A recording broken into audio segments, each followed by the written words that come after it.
This short film highlights the steps for implementing a participatory arts-based research method called collaborative filmmaking. This pilot study was developed and implemented by the University of Pittsburgh Graduate School of Public Health and the Nepal Fertility Care Center. The collaborative filmmaking research method was piloted with 7 girls, aged 16 to 18, in far west Nepal, where a variety of menstrual practices and beliefs are present, including a traditional practice called chaupadi, where women are isolated during their menstrual cycles. Our team conducted a 2-day intensive workshop where we taught participants basic filmmaking skills through games and exercises. Each participant had the opportunity to use the camera to shoot their own footage and experience seeing themselves on film. The activities encourage creativity and help develop relationships among participants.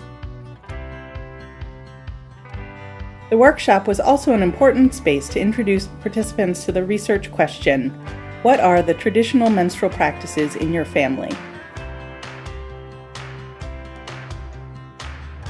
We had a brainstorming exercise where everyone shared their family practices. After generating a list of ideas, we asked the participants to visualize their film by creating a storyboard. In the storyboard, participants identified who would be in each shot, the location, and important actions. During the workshop, participants all had a chance to watch each other's films and participate in a film critique.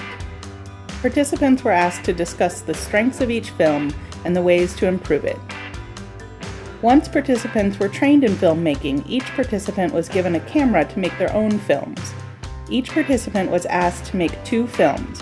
One captured their daily practices during menstruation, and the other captured their daily life when they are not menstruating, to better understand their practices. We selected easy-to-use, affordable, and durable cameras for the study. Using video cameras gave participants an opportunity to capture intimate aspects of their daily lives.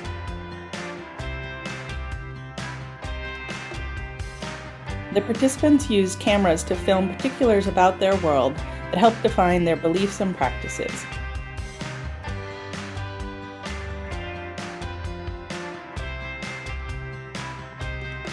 Watching the films helped the researchers better understand the context of their practices and gain a deeper understanding of their actions in time and space. Throughout the study, we began to notice that participants started to develop their own creative voices and approaches, and they often engaged their friends and family members in the filmmaking process. It was an interesting way to initiate dialogue about the research question with others outside of the study.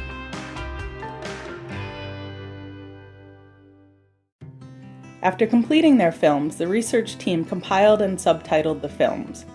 Then the researchers met with each participant to watch the films and complete a participatory data analysis session.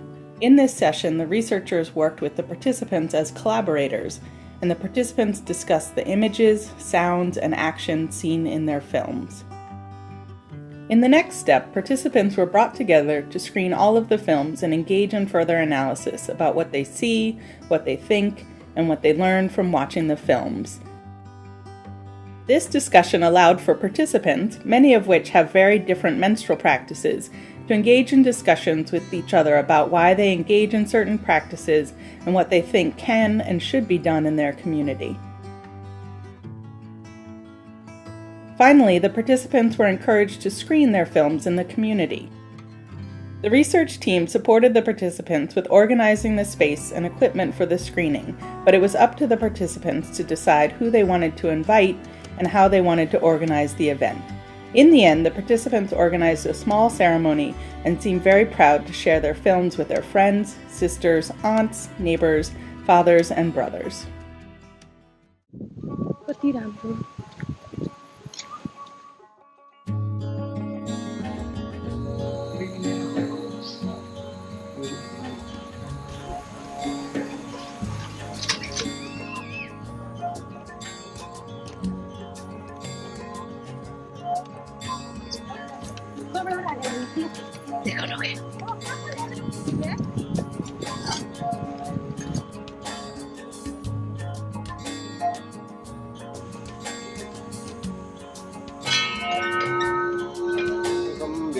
Kutigraya Pati Zindriya